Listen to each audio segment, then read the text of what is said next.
Bonjour et bienvenue sur notre émission Les ados en parlent. Mon nom est Sylvia Robouillet. Et moi, Christopher Kabessé. Aujourd'hui, nous sommes avec une invitée, Madame Ruth, psychologue du développement de l'enfant et de l'adolescent. Bonjour Madame Ruth. Bonjour. Comment allez-vous? Très bien, et vous? Très bien. Très bien, merci. Nous sommes très contents de vous avoir sur le plateau aujourd'hui. Merci de m'avoir invité. C'est un plaisir.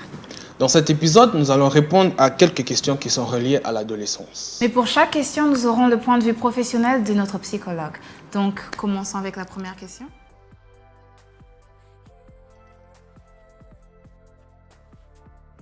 En tant qu'adolescente, je dirais que je suis assez introvertie parce que bien que j'aime bien sortir et passer du temps avec mes amis, c'est toujours avec des amis très proches.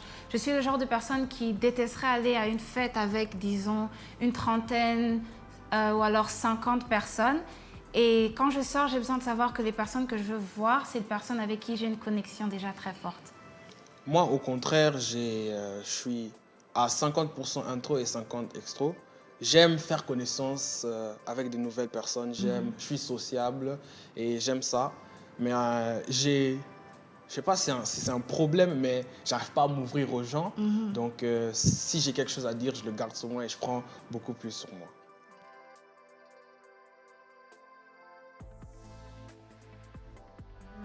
Je dirais que tu prends tes propres décisions parce que quand tu es enfant, maman a dit ceci, papa a dit cela et tu dois faire comme tel, alors que quand tu es un ado, on te laisse le libre choix. Moi, je dirais la liberté parce que en étant enfant, on a presque tout le temps cette protection des parents, on va dire. Et les parents cherchent à te protéger ou qu'on sort. Et je dirais aussi la confiance des parents, la responsabilité. Nous avons plus de responsabilités que nos parents nous donnent. Nous savons comment, par exemple, gérer l'argent, gérer la maison et des petites choses comme ça. Voilà.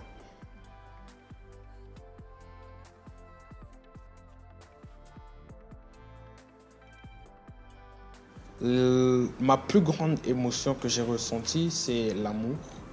L'amour, j'ai parlé de l'amour envers le sexe opposé, dans mon cas, parce que en grandissant, j'ai ressenti des émotions qui étaient plus forcément amicales envers le sexe opposé. Et voilà un peu. Donc, et toi, Sylvia? Je dirais qu'une autre émotion, ce serait le stress.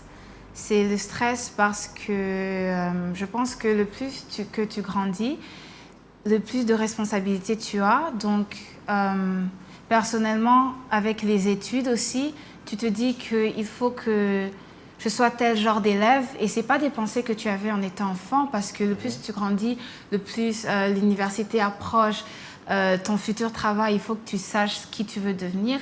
Et ça, c'est vraiment beaucoup de stress.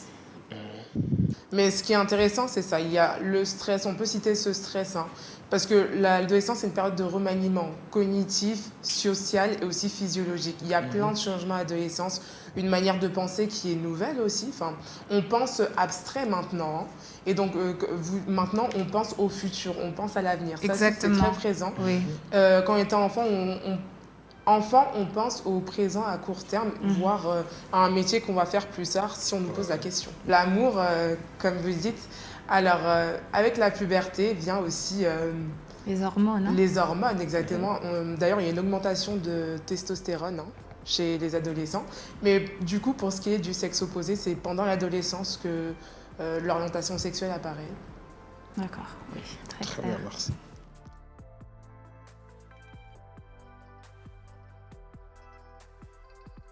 En tout cas, moi, personnellement, ce que j'ai remarqué le plus, c'était que quand j'étais une enfant, j'aimais bien passer du temps avec mes amis, avec ma famille.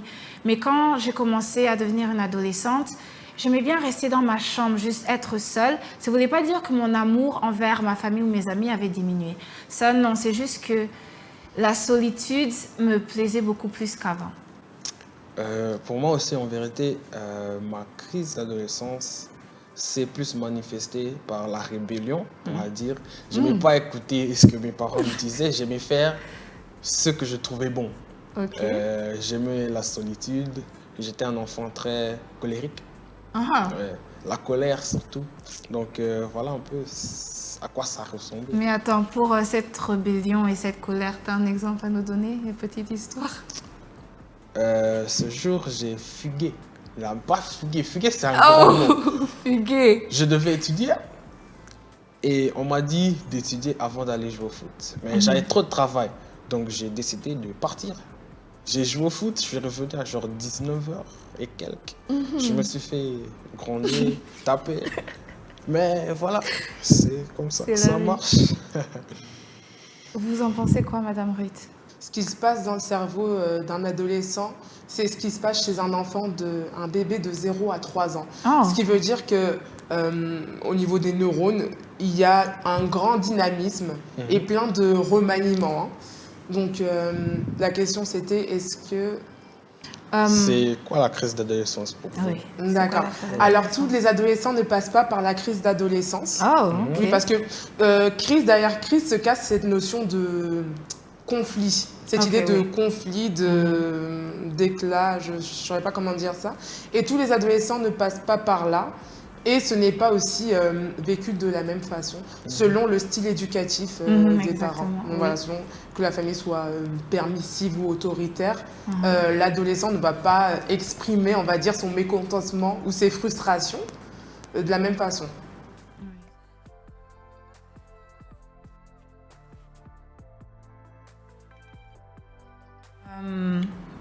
Le regard des gens change sur toi. Donc, quand tu es une petite fille, les hommes se comportent d'une certaine manière avec toi. Et quand tu deviens une adolescente, et quand je parle des hommes, de mon expérience, je parle des hommes que je ne connais pas, parce que moi, j'ai eu de la chance. Les hommes de ma famille, les hommes de mon entourage sont merveilleux. Mais malheureusement, ce n'est pas le cas pour les étrangers que tu rencontres dans la rue. Le point qui m'a le plus fait réaliser que je suis un adolescent, c'est le changement de ma voix. Parce que à mon jeune âge, j'avais une voix d'enfant. Aiguë, tu avais une voix aiguë. Aiguë. Oui. J'avais Oui. une voix aiguë. Mais après, à un certain âge, j'ai vu que ma voix devenait de plus en plus grave et que j'avais des poils qui apparaissaient sur mon corps. Voilà quoi.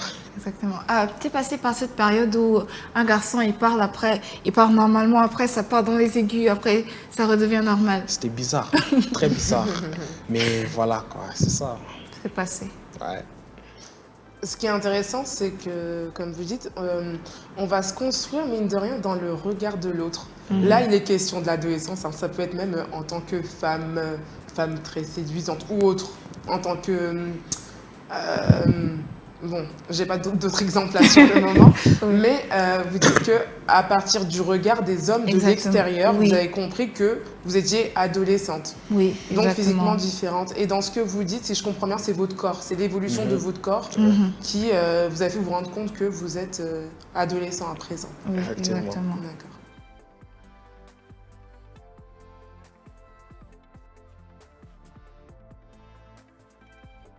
Tu es un adolescent, tu veux plaire aux gens, tu veux que les gens t'aiment. Et si on est sincère, dans ce monde, les gens ne vont pas forcément t'aimer pour qui tu es, mais souvent, il y aura des gens qui vont t'aimer pour ce à quoi tu ressembles en fait, l'énergie que tu donnes et tout. Donc, même si moi, personnellement, j'étais très chanceuse dans mon enfance et jusqu'à maintenant, parce que j'ai eu une famille qui, à chaque fois, allait me rappeler « Oh, tu es jolie, oh, tu es belle », que ce soit ma sœur, ma mère ou même mon père.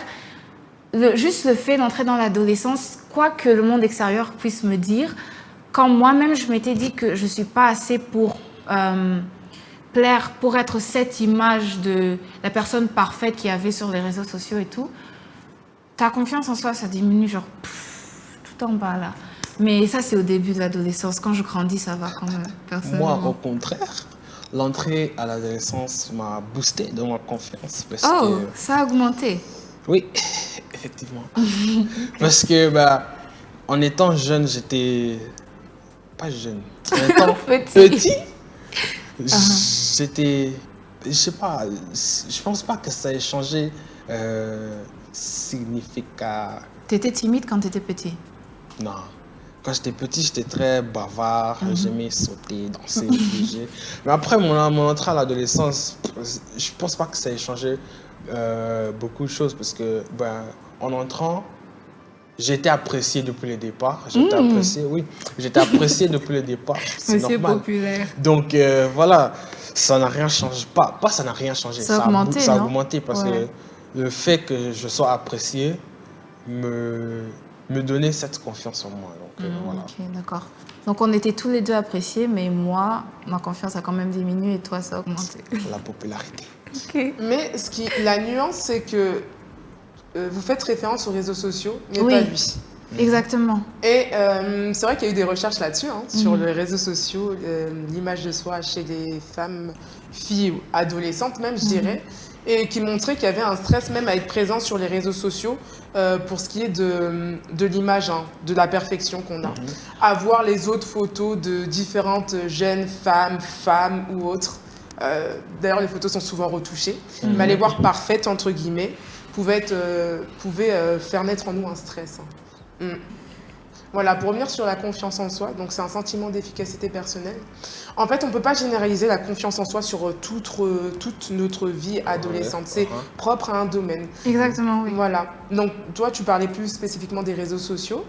Et quand tu disais que tu étais appréciée, c'était par rapport à... Qui t'apprécie?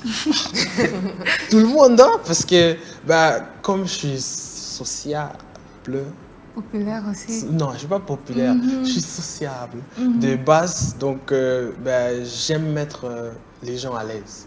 Donc les gens m'appréciaient parce que je savais parler, je savais mettre à l'aise et voilà quoi. Mais moi aussi, je mets les gens à l'aise en fait. C'est Moi, juste que moi, je suis pas sociable parce que j'aime pas avoir trop d'amis aussi. Parce que entretenir trop de relations. Moi, j'ai une famille très grande, donc ma famille me suffit. Ma famille, elle est grande aussi, mais je ne suis pas très proche de ma famille.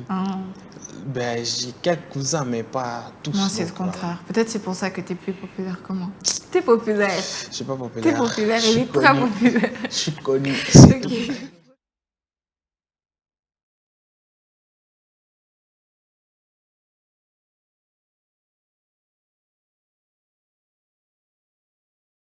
Quand tu es un adolescent, tu aimes que les autres puissent t'apprécier en fait. Parce que quand on est enfant, tu rencontres une personne, bonjour, tu veux être mon ami? Oui, et c'est fini, on devient amis. Mais quand tu es un adolescent, c'est beaucoup plus compliqué. Et alors, il y a cette pression de plaire à tout le monde. Et étant donné qu'on sait tous que c'est impossible de plaire à tout le monde, c'est stressant. Parce que c'est comme si c'est un échec en fait. Moi, je dirais pour moi, c'est le changement de physique. Ok, c'est parce que un bon matin, tu peux te réveiller et tu vois que ton corps il a changé et ça te frustre, ça stresse parce que tu as dormi et quand tu t'es réveillé, c'est différent. Donc, ça a été stressant pour moi. Donc, voilà, je pense que ouais, c'est ça. Je pensais pas que c'était aussi présent chez les garçons. Je pensais que c'était plus pour les filles. Parce que si on est honnête, les filles, leur puberté, ça se voit beaucoup plus, n'est-ce pas? C'est beaucoup plus, disons, agressant, je vais dire, parce que ça vient juste comme ça. Le corps change, on ne comprend plus ce qui se passe, on ne maîtrise plus ce qui se passe. On est face à quelque chose de nouveau. C'est ça, même dans les dans les relations humaines aussi, il y a quelque chose de nouveau. Quand on était petit, dans les relations d'amitié, par exemple, d'enfants, ce qui se passe, c'est que quand on demande aux enfants pourquoi c'est ton ami, ils vont dire parce qu'on joue ensemble. Alors que chez les adolescents, ça va être plus abstrait, parce qu'on aime les mêmes choses. Parce qu'on aime les mêmes vêtements, les mêmes célébrités, parce qu'on s'habille pareil et autres, hein, parce qu'on aime le même camp politique, pourquoi pas. Et maintenant, entrer en relation avec l'autre va avoir une dimension du coup plus abstraite. Il faut qu'il y ait affinité, points communs, etc.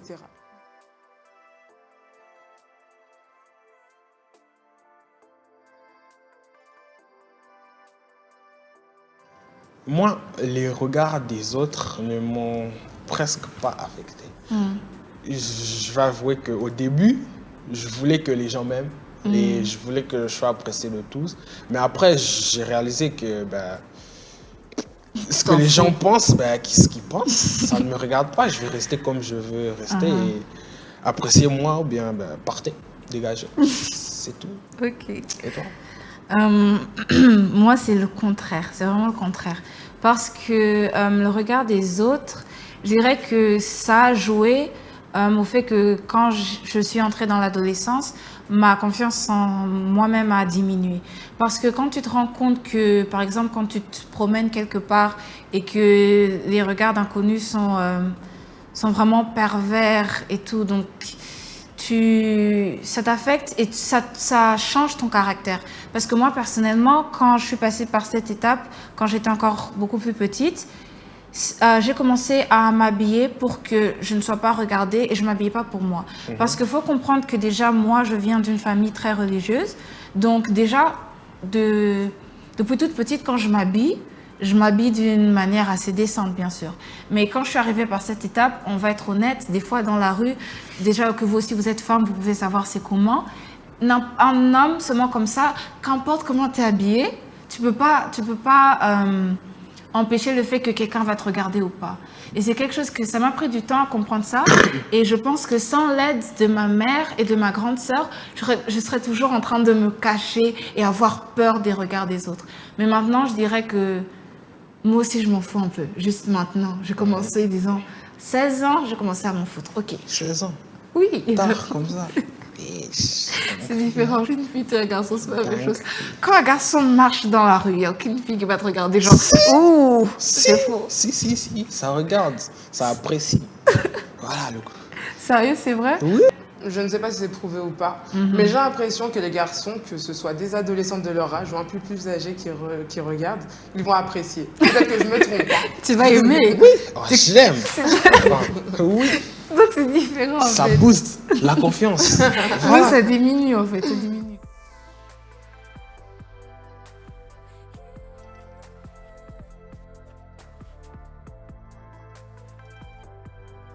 J'ai commencé. Ok. Le plus grand changement à mon caractère, je vais dire, c'est... L'amour encore. Hein? Non, l'amour. Ça, c'est naturel. Et le plus grand changement, je vais dire, c'est la colère. Parce que je suis un peu trop colérique des fois. Je me fâche pas vite, mais quand je me fâche, je me fâche. Donc, je peux faire une dinguerie pendant que je me fâche, mais voilà. C'est ça qui me surprend un peu le plus. Ouais. Heureusement que je t'ai jamais vu en colère. Better not. Je pense que pour moi, ce serait... j'ai commencé à avoir moins confiance aux gens parce que quand tu grandis, tu fais face à beaucoup plus d'expériences et les gens vont te décevoir beaucoup plus que quand tu étais enfant. Parce que quand j'étais enfant, je pensais que le monde est magique, tout le monde est gentil et tout le monde t'aime en fait. Maintenant, je me rends compte que le monde est mauvais. Le monde est mauvais. Et maintenant, je dirais pas que j'attends le pire des gens parce que je suis quand même un peu naïve jusqu'à maintenant. Mais tu te méfies plus. Voilà, exactement. Je me méfie plus. L'adolescence, c'est une période où se construit la personnalité. Donc voilà, les individus naissent avec des tempéraments et c'est à l'adolescence que vont s'affiner les traits de personnalité. Donc là, encore une fois, c'est propre à chacun. Okay. Par rapport à ce critère que vous dites de naïve, il ne faut pas s'attendre au pire toujours. Oui. C'est ça. Donc rester prudent, oui, mais ne pas s'attendre au pire de l'autre personne non plus. Exactement. Prochaine question. Il nous en reste 5.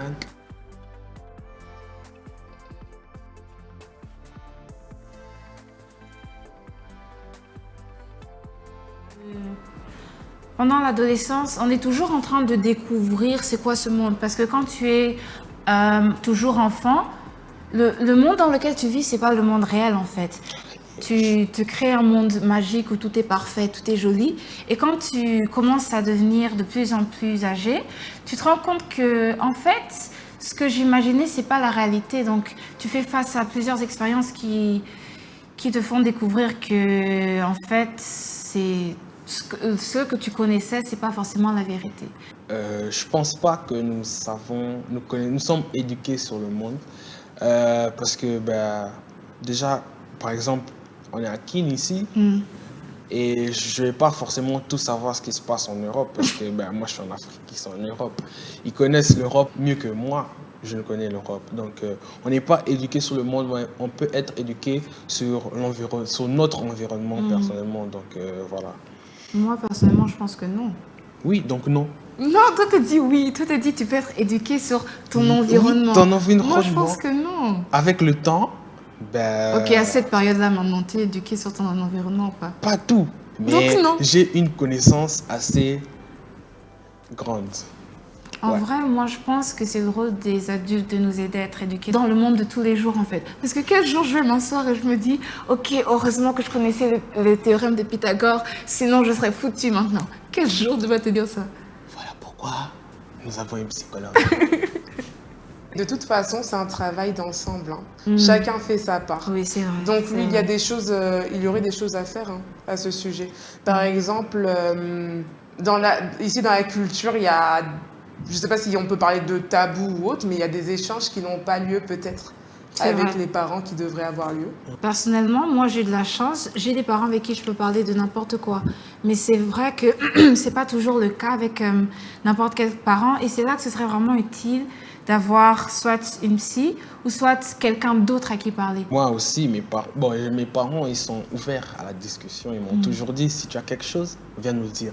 Mais après, ça dépend aussi de l'enfant parce que c'est pas comme si tu allais dire, tu allais parler de tes parents, parler d'une fille à tes parents. C'est compliqué. Sérieux? Oui, donc ouais, je pense, pour moi, en tout cas, c'est plus facile de parler à un ami qu'à mes parents.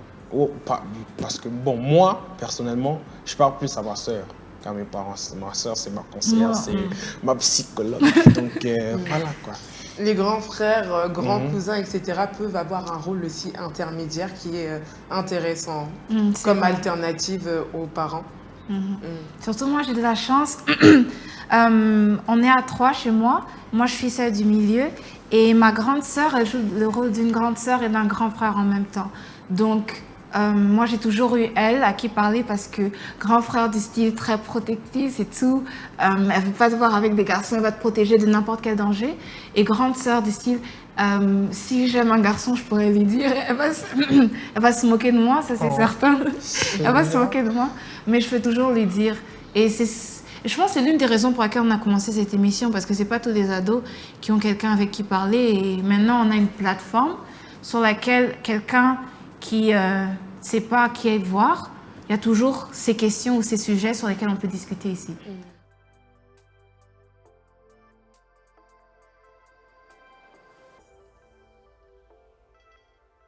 Moi, j'aimerais vraiment revivre mon enfance. Vraiment, vraiment, vraiment revivre mon enfance. Quand tu es enfant, tu penses pas à l'avenir en fait. Tu ne te demandes pas, ok, dans 10 ans, qu'est-ce que je vais faire? Qu'est-ce que je vais devenir en fait? Quand tu es enfant, tu te demandes, dans 1 heure, qu'est-ce que je vais manger ou qu'est-ce que je vais regarder à la télé? Et ça, c'est merveilleux. Déjà, de 1, je voudrais pas parce que là, je suis en 5e secondaire. Si je revis mon enfance, je devrais recommencer l'école. Pas pour moi, ça. Déjà, ça, de 1. Et puis, de 2, non. Mais attends, J'aime cette vie. J'aime. Tu vois? la vie de stress, Il n'y a pas de problème. crise d'adolescence. Bientôt, je finis l'université, je me marie, ma femme, ma nini, bien je me pose à la D. Donc, non, je sais pas, j'ai pas de raison concrète, mais je pense pas que... Ok, mais disons, alors, tu vois les vidéos où ça met ensemble tous les dessins animés de l'époque avec lesquels on a grandi, Oui. toutes les chansons que tu écoutais à l'époque. Oui. Quand tu écoutes tout ça ou tu vois tout ça, ça te manque pas, l'enfance? On peut regarder ça sur YouTube. Ça existe. Voilà. D'accord.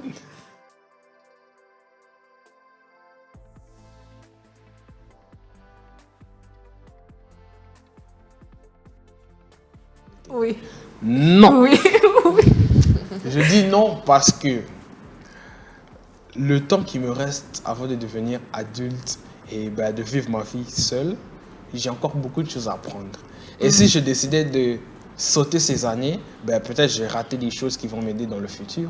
Et peut-être pas. Mais je joue la sécurité et j'ai envie de découvrir de nouvelles choses, de me... Comment je veux dire, de me préparer pour l'avenir. Donc, je ne sauterai pas. Et toi, pourquoi oui? J'aimerais sauter parce que Je suis très impatiente, très, très, très impatiente. Et j'ai envie de voir c'est quoi être adulte. Parce que disons, juste imaginons que tu fais un saut dans le futur, mais genre toutes les expériences que tu avais à faire, ça s'est passé, mais genre tu dors, tu te réveilles, et après tu es adulte. Ça aussi, tu voudrais pas? Non. Non, moi j'aimerais bien. Parce que tu dois, si les expériences, elles te suivent, tu dois quand même les vivre. Mais Tu les vis et après que tu... tu les as vécues, mais dans ta mémoire. C'est pas la même chose. Parce que ben, dans la mémoire et faire, c'est Faire. différent. C'est différent. Non, je pense être un adulte, C'est c'est mieux différent. qu'être un adolescent. C'est pour Non. ça que j'aimerais... Oh, comment est-ce que tu fais savoir que tu n'es pas adulte? Non. Moi, je pense que c'est mieux. Déjà parce que tu fais ton travail. Il n'y a plus... Tu vas... Attends, regarde déjà, genre, être en secondaire. Oui. Tu apprends tout, n'est-ce pas? D'accord. Maths, histoire, blablabla. Ok. Mais quand tu es adulte, disons, tu es à l'université, tu étudies ce que tu aimes et tout. Ce n'est pas facile. Oh. L'adulte prend soin de soi-même. Tu vois, là, moi, je suis posé à mes parents, ils prennent soin de moi. J'ai besoin de quelque chose, je demande à mes parents. Tu es adulte, tu peux tomber. Pas tomber littéralement, mais peux par exemple, tomber. tu as un commerce, il échoue, tu es à la rue. Mabi. Mais attends, tes Non. parents sont toujours là, ils peuvent t'aider. Tu penses si dans 3 ans, God forbid, mais dans 3 ans, tu te retrouves à la rue, Oui. tes parents vont pas te prendre. Moi, dans 3 ans, temps normal, je suis à l'université. Ah. Donc, je serai aux États-Unis et mes parents à Kiel. Où sont les moyens pour que je rentre à Kiel? Ils envoient le billet. Il n'y a pas moyen. Chut. Avez-vous quelque chose à ajouter? Dire à ce que je disais avant, c'est propre à chacun. Pour ce qui est de mon expérience, moi j'aurais vécu mon adolescence. Je ne l'aurais pas écourtée pour passer à la vie d'adulte. Il y a encore beaucoup de choses à vivre et d'expériences à avoir qui forgent pour la vie d'adulte. Et surtout, ce qu'il n'y a pas, c'est les responsabilités financières que vous énoncez. Ouais, je pense que ça, c'est ce qui fait peur le plus. Hein. Outro. Ok. Mais bon, on a fini avec les questions. Maintenant, on va avoir un questionnaire de la personnalité qui va nous dire quel genre d'adolescent nous sommes ou quel genre de personne nous sommes.